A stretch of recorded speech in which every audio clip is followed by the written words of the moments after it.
Today is a day of great blessing. Today is the anniversary of the passing of our Rebbetzin Chaim Mushka, and it's the 22nd day of the month. 22 in Hebrew is related to blessing.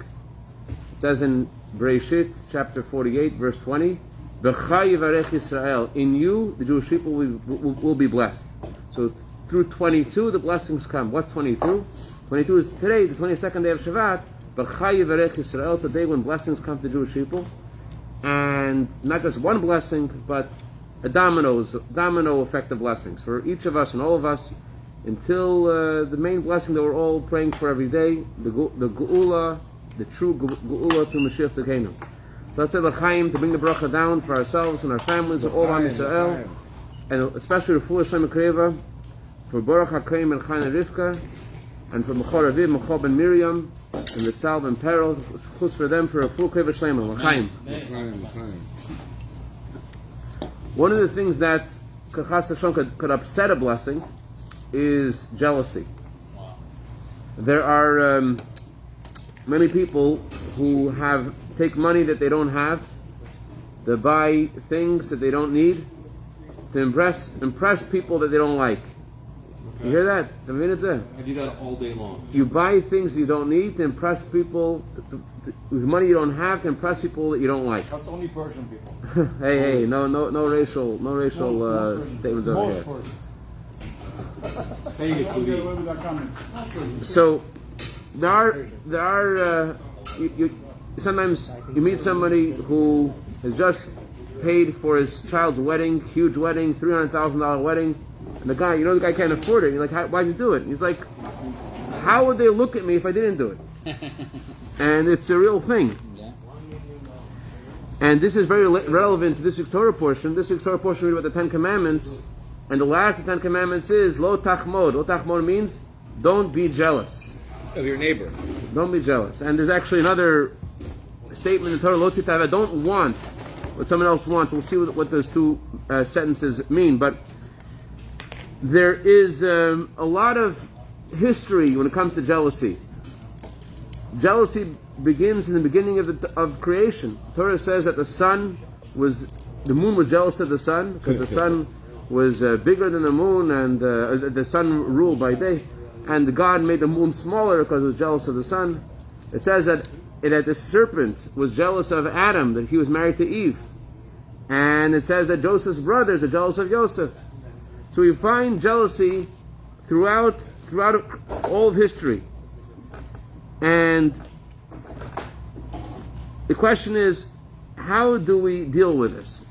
Just for a halachic perspective, the idea of lo tachmod, not to be jealous, means if you know somebody has something, you want to buy it from them, and you offer them money to make you offer them 3 times, you say, sell this to me, sell this to me, sell this to me, you're transgressing the law of the Torah, lo tachmod. A guy has something that you want to buy, and you're pushing him to sell to you again and again. That's only if you're a regular guy. But if you're an important person, so then just by you asking even one time, that could put pressure. If you're able to buy that thing from another person, you put pressure, you should sell it. Some say that the prohibition is only if he gives it to you without money. You say, give it to me without paying. Others say it's even if you give money. But since you're pressuring the sale, it's a prohibition. So the question is, how can we prevent ourselves from doing this? I mean, just parenthetically, it's not a prohibition if I see that Sas Parsakar parks his car and he has a great, I don't know what we have now, but he used to have a nice Range Rover. What did you have? No, it was a Range Rover. A long time ago. Anyway, so... G-Wagon. So I see he has a nice G-Wagon, and I say, I want to get a G-Wagon. That's okay. AMG. If I want to get his G-Wagon, I had one. if I want to get his G-Wagon, that's an issue. If I want to get a G-Wagon, that's not so bad. But if I want to get his G-Wagon, if I see he has a nice cell phone, I get the same cell phone, that's not what we're talking about. But if I want to get something that is his, and I try to get that away from him, according to the Rambam, the moment I think in my head, how do I get this? How do I get him to sell it to me? That's the prohibition of tachmod. Really? Wow. According to the Torah, it doesn't matter if I'm able to get it or not. Even if there's no way in the world I'm going to get this thing. There's no way in the world I'm going to get this thing. He has, let's say, some skyscraper in Iran. I know they're not going to let me into Iran because I have an Israeli passport or something, whatever. I'm not going to ever get that thing. However, even if I know I'm not going to get it, just I bring it into my head, how could I get this? That is already the prohibition of not to be jealous. And the question is, how can we get control of our thoughts? And to really be in control, we can control our words. Sometimes, you say the wrong thing, but ultimately you can control your words. Your actions you can control. But how can you control your thoughts? How is that possible? So the Ibn Ezra actually says that many people wonder about this mitzvah, not to be jealous. We not to be jealous. People feel how they feel. And so too Nachmanides asks a similar question. What does the Torah mean over here? Don't think what you want. I mean, you think what you think. What's the Torah doing? We know the Torah doesn't ask us to do things that angels could do. The Torah asks things that we could do. So if the Torah is telling us not to be jealous, it must be something that we're able to do. The question is, how is that possible? And jealousy is really not a good thing. I mean, jealousy doesn't give you anything. It doesn't give the person you're jealous of anything. It doesn't. In fact, jealousy hurts you. You don't gain anything through jealousy. Jealousy hurts you. The Gemara actually uses the words, when you're jealous of someone, your bones rot. And the words of the Gemara are interpreted to mean not that they rot in the future. They rot right now. While you're alive, your bones are rotting if you're jealous. Not just your bones are rotting, but the Hebrew word for bones is essence. Atzamot comes from the word atzmiut. Your very core is rotten when you're in a jealous mode. So it's really not something that you like to be. And people who are jealous, it's really sad. You see someone who's jealous of other people, they're not living in a good space. They're living in a very, very dark place. And really, when someone's jealous, what happens is that they may have a lot of great blessings, be blessed with phenomenal, fantastic things, but they're losing sight of all the good things they have because they're jealous of what someone else has. And they don't know all the things that they have because they're so focused on what someone else has, and they're living in a dark place despite all the things that they have. And this is something that actually happened to the snake. The Torah says that when God created the snake had feet. Yeah. The snake had hands. You guys are familiar with the snake, it sounds like. You must work in downtown. Anyways, so the snake had feet and the snake had hands, and it could have been like the lion, the king of all the animals. Could have been. But then the snake was jealous of Adam. He wanted to marry Eve. He wanted to marry Chava. So what happened to the snake is, not only did he not, when you're jealous of someone, says the Talmud, not only do you not get what you want, you also lose what you have. So what happened to the snake, the Talmud uses this expression. The snake wanted to marry Eve? And he lost his hands and feet. Is that jealousy or lust? How did they compare? How did they communicate? It's a lust that gave birth to jealousy. Because he lusted her, therefore he was jealous and he wanted what Adam had. The Talmud says that the camel wanted to have wings, and the end is that the camel lost its ears. The camel wanted wings and the camel lost its ears. So there is a interesting Ears. It was so the snake also. The snake wanted something that wanted to be like Adam, and ended up losing what it had. It was able to walk around. It had hands, and it could have been the king of all animals, but it lost everything because it was jealous. The Talmud uses this expression. The Talmud says, "Who is foolish? Ezeu shoteh. Who is foolish? Someone who loses whatever they have." The similar way, when you're jealous, you don't have anything. When you're jealous of other people, you're constantly affected by the thing that you want that the person has, and you're just in a different zone. So all that you have, you don't really have it. And it could be like a little bit of jealousy that really ruins a person's life. So this is the reason why the very last of the 10 Commandments this week is don't be jealous. Why is it the last 10 Commandments? So the Rabbeinu Bachaya says the reason it's the last one is because if you don't, it's the last of 10 commandments. What's the first 10 commandments? Believing in God. The Rabbeinu Bachaya says when you're jealous of someone, that means you're also missing your belief in God. Jealousy and believing in God, if you're jealous, he says, you're going to end up transgressing all the commandments. Jealousy can lead to transgressing all of them. And more, the Midrash says that if you keep the last one, it's as if you keep all of them. There's something about keeping this mitzvah that puts us in the right place. It's as if we keep all of them. So we need to understand exactly what is this power of jealousy, what does it mean, and how come if you don't keep it, it's like you went against the whole Torah. If you do keep it, so you keep the whole Torah. Well, how does it connect with believing in God, and what does this mean? So, it says in Sefer HaChinuch that the greatest power we have in ourselves is our power of thoughts, power to think. That's where man really is able to.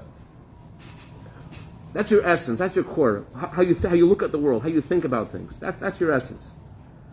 You know, Mendel Futerfas al Shalom. He was once by a Farbrengen, by a Hasidic gathering, like we have right here, and one guy was studying during the Farbrengen. Mendel didn't like that. He said, "Tell me, when do you have pure thoughts? Like when you're sitting together with the Jews and by a Farbrengen, it's something special. Our thoughts are something which are very powerful."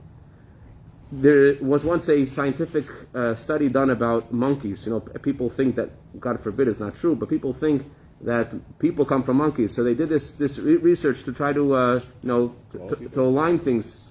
So they asked his family to adopt a monkey. So the family adopts a monkey, and the monkey was doing pretty well in the family. In fact, the monkey was advanced far beyond the other members of the family, and many children, and they had Yanko, Shmerel, Beryl, and monkey, and the monkey was able to advance faster than the babies in the family, but that was only from the physical perspective. From the intellectual, he trailed behind. So they once did this thing. They played a game with a monkey. The game was, they took a bunch of cards, and they took a bunch of cards, and one side of the card was some cards had a picture of a monkey on them. Some cards a picture of a person on them. And everyone was supposed to put the cards in a certain pile. Either put the card in the pile of the people, or put the cards in the pile of the monkeys. So the monkey, everyone in the family is able to do this game easily. You know, this belongs here, this belongs there. When it comes to the monkey's turn, the monkey knows what he looks like. You know, the monkey sees himself in the mirror all the time. When the monkey got to the card of the monkey, he put the monkey card in the side of the humans. The power of thought was able to. He thought about him. They were so nice to him, so kind to him. Yeah, I'm one of the family, man. I'm Shmerel, Beryl, and Monkey. We're all one family. That's how powerful our thoughts are. Sometimes you could see the power of the good from the way the Talmud describes the opposite, the negative. The Talmud says it's worse to think about doing the wrong thing than to do the wrong thing. It's worse to think about the wrong thing than to do the wrong thing. Why is that? So Maimonides says because human being, his thoughts are the highest, most precious part of the person. And therefore, if you think the wrong things, you're hurting a very deep part of yourself. The Zohar says something else. The Zohar says it's our thoughts are parallel to the holiest place in the Beit HaMikdash.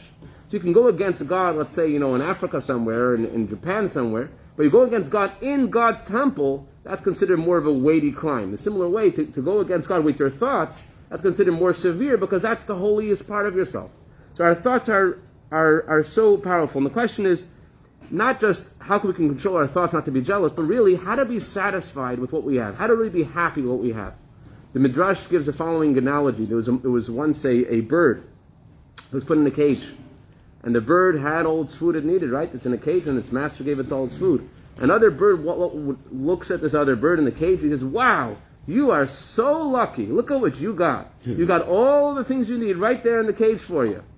And the other bird says to the free bird, he says, "You're looking at my food. You're not looking at my prison." We tend to look at things only from one perspective and one angle, not see the whole thing. So many people say, when the Torah says not to be jealous, how do you achieve not being jealous? Some people say this.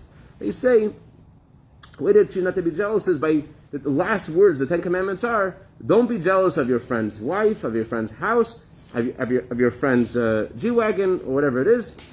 Actually, that's not in the Torah. I'm sorry, that wasn't there. That was added. It was an advertisement. Anyways, and all that belongs to your friend. Add the words, and all that belongs to your friend. Why does it add the words, and all that belongs to your friend? If you look at the whole picture, you won't be jealous. You may look at one detail and then you say, "Oh, I wish I could switch places with this person."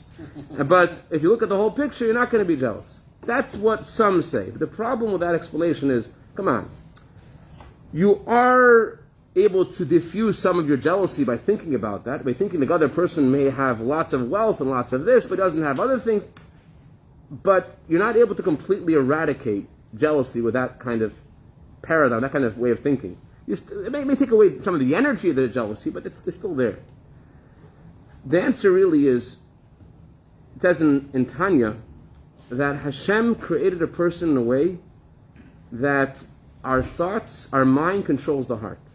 Our mind controls the heart. We're in complete control to what we want to think about. We're able to think of whatever we want to think about. And Hashem also created us with another interesting thing. It's impossible to think about two things at the same time. Most people. There are some exceptions. I think Avi could do it, because Avi is upstairs and downstairs right now at the same time. So, but in general, most people they can't think about two things at the same time. And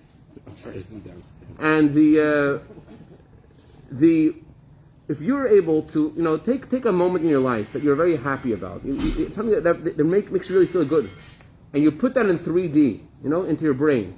And you enter that zone, and you go back to that place, and that happy place that you were in your life, you can't have, what amazing thing happens, you can't have two thoughts in your mind at the same time. You feel good.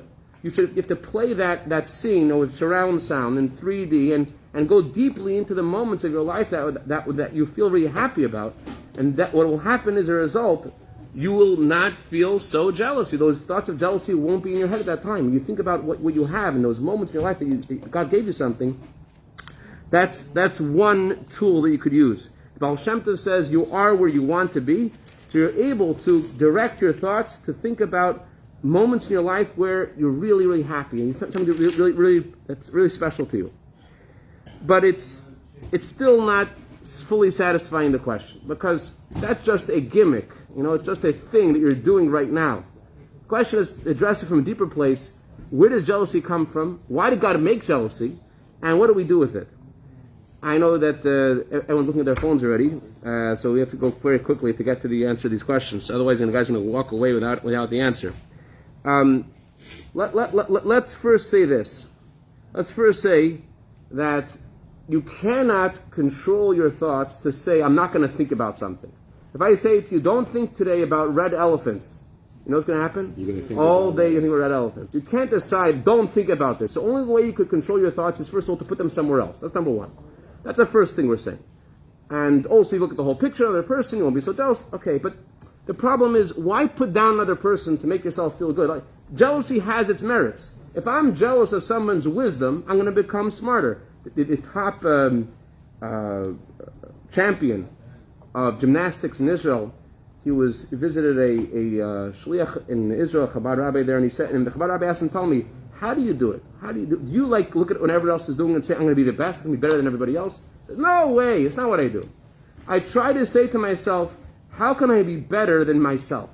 I don't try to challenge myself to be better than other people. I say to myself, how can I be better than myself? The Talmud says, if without jealousy, no one will get married. People with jealousy has a force. Kinat sofrim tarbe chachma. The Gemara says that with jealousy, there's more wisdom. Because you are jealous, it has a force. The question is what you do with that force. I'll tell you one story, let you guys go. There was in the first years in Israel, there's a lot of poverty, and there was one man who went to this wedding. Those days they didn't have a shekel, they had lirot, right? And there was a wedding, I think it was 20,000 lirot. This guy sitting there, the wedding of a Reb Anshel. Reb Anshel made a wedding for his daughter, his youngest daughter. It's a huge wedding, 20,000 lirot, fantastic. He's sitting there by the wedding, Yosef is sitting there by the wedding. Yosef says to himself, this is a great wedding. And you know what, Magielo, he deserves such a great wedding. This Reb Anshel, so nice to everybody, he helps everybody. I'm also going to marry my daughter off in 2 months. I'm not going to make the same kind of wedding. I can't afford such a wedding. But you know what? I'm happy for him. This is great. He walks out of the wedding hall, and he's going home with his wife. He says to his wife, wasn't this a great wedding? Oh, she says, this is a fantastic wedding. What a wonderful wedding. And he said, yeah, we're not going to have the same kind of wedding for our daughter, but it's going to be something special. And his wife is really a tzaddiket. She's really like a very righteous person. She's always helping people. And his wife suddenly turns to him and she says, why can't we have the same kind of wedding? And he's like, whoa. And there's like silence.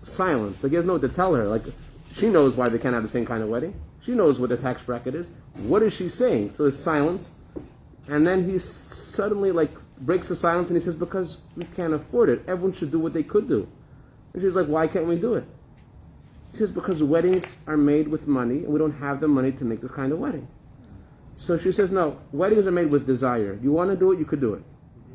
So he's not to do. So he goes home, and he's like all down, and the next day he goes to the synagogue to pray, and he's saying something to him at the end of his prayer. He starts to cry without even thinking, like he doesn't. It's a different woman, the one he married. Who is this lady? What is she saying to him? And he comes home after the prayers, and she's sitting there, and she said, "Oh, the owner of the hall called.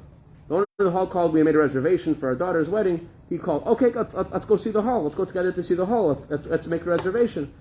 She says, "Well, you can go. I'm not going to go. I'm not going to marry my daughter off to such a hall.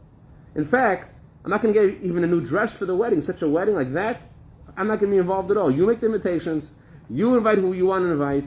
I'll show up with my weekday dress like I always wear, my Shabbat dress, whatever I have, and that's it. I'm not going to be participating in this thing at all." This guy has no idea who this lady is. Who is this lady? So he decides, I'll go to the rabbi.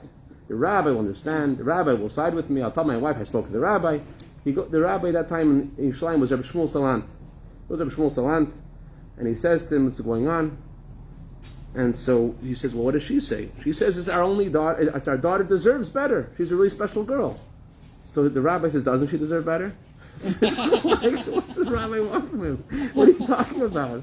And he says, "Yeah, but I don't have the money. What do you want me to do?" He says, "Listen, your wife is asking you for this. She ever asked stuff like this for you before?" She says, "No." "So give this to her. Once in your life, go out of your box and give this to her." He has no idea what this rabbi wants from him. He goes home and he tells his wife what the rabbi said. And his wife is like, "No, where have you been?" He said, "I went to the rabbi." "Oh, what happened to the rabbi?" I asked him, I told him our conversation, I asked him who was right, and he said, "What did you say?" He said, "You're right." "Of course I'm right." Anyway, so what do you want me to do? I mean, how am I supposed to pay for this wedding? I'm going to go to the hall, and he's going to ask for a down payment for the hall, and how am I going to pay him? You can't pay a hall with the good desire. She said, "Listen, if you make the wedding, then I'll come, So he said, "Okay, I'll go borrow money. She says, No. You bring cash. We'll not make it go until we have cash. Go get cash." She has no idea what he's going to do, but he really turns the world over, and he gets the cash, brings the cash to his wife. His wife figures out what it will cost to make the wedding like Rav Anshel made a wedding. He gets all the cash together. He comes back to his wife with somehow like a tzeklapta heishayna. And tzeklapta heishayna is we do the heishayna before Rosh Hashanah, before Simchat Torah. And you have those willows which are broken in pieces. That's how he is. Comes to Tzklap, they shine with the money. "Okay, we're ready. Let's say here's the money. Let's make the wedding." He said, "Okay, this money isn't for us." He said, "What do you mean the money is not for us? What is going on now? What are you talking about?" He said, "Listen, there's an orphan, and she has to get married, and she has no money. She needs everything from A to Z. There's nothing that they have. They need to." From the bottom, everything. They need a place to stay. They need clothing. They need an orchestra. They need food. They need to make a wedding. And she's looking at him, and she has this look in her eyes, like this happy look. Like she never looked so happy in her life. Like when they had their first child, she looked so happy. She's so happy. He says, "What's going on?" She says, "Listen, I wanted to ask you to help this orphan couple, but I knew that what are you going to do for this orphan couple? You give them 1,000 shekel, 2,000 shekel. What are you going to do already for them? But I want to use the money that you collected for our daughter to make a simple wedding that we planned originally, and all that's left over, I want you to use that to help this orphan couple." So she said, "If I would have asked you for that, you would have given 1,000, 2,000 shekel. But I want you to look at this, that this is not just a couple, this is our family too. And therefore, all that great energy you use to make our wedding be like our Anshel's wedding, we should make this orphan couple should be the way that they need to be." So the Torah does give us Tzaddik. So the point is, Hashem created us with different midot. Midot means character traits, but the Hebrew word for character trait also comes from the word midah, which means measurement. A certain amount of things Hashem gave us in feelings and perspective, and the question is how we use those things. So Hashem wants us. He created, sometimes you have in your feeling in your heart like, "I want this. Why can't I have that?" And it creates an empty space in you. It's God talking to you. What's your answer to that? How do you respond to this feeling of jealousy? What do you say to that feeling of jealousy? What's the right answer? You feel jealous. It says that before a person's born, 4 days before he's born, God already announces, Sas Parsakar is going to marry this and this pharmacist. I mean, whatever she was doing. Anyways, not important. But 4 days before you're born, there's already announced who you're going to marry, where you're going to live. You have your role in this world, who you're supposed to be and what's supposed to happen with you. Being jealous means you don't really value that God believes in you, that God has importance for you, that you're something that you're supposed to do. The first 10 commandments is, I am your God. I made you, and I care about you, and I know who you are, and I gave you what you need to do your mission, where you are, and what your mission is, no one else is going to do. But every time it rains, the Talmud says, there are no two raindrops that are exactly alike. Every raindrop is different. So believing that God created me where I am with what I have is the key to not being jealous. Evan Ezra puts it this way. He says it this way. The analogy is going to make you lose the point, but I'll try it anyways. Then Evan Ezra says, just like a simple farmer won't want to marry the princess, because he knows the princess is not for him. In a similar way, the depth of what he's saying, forget about the analogy, the depth of what he's saying is that Hashem created you as an only child of His for a mission that you need to do, and by focusing and believing what Hashem has given you, that will take away the jealousy. Hashem believes in you and where you are. Let's say it in two sentences. Number one, you're able to control your thoughts by putting other thoughts in your head. Number two, if you feel jealous of someone, you have to answer that jealousy and say to yourself, Hashem is telling me something. I don't believe in myself enough. I don't believe in myself enough. And number three, you could use that power of jealousy to make yourself better. Torah says, you should run as fast as a deer to do the will of Hashem. Can't be a deer, not supposed to be a deer, but you got to learn something from the deer. I learned from you. You do your mission. I can't do what you're doing, but I could take a page from your book and apply it to my book. Everyone has something to teach me. So the bottom line is that Hashem, all of us, have a unique mission in this world, that we got to get the mission done, and we got to have a lot of simcha and chayas and be happy where we are. L'chaim, l'chaim.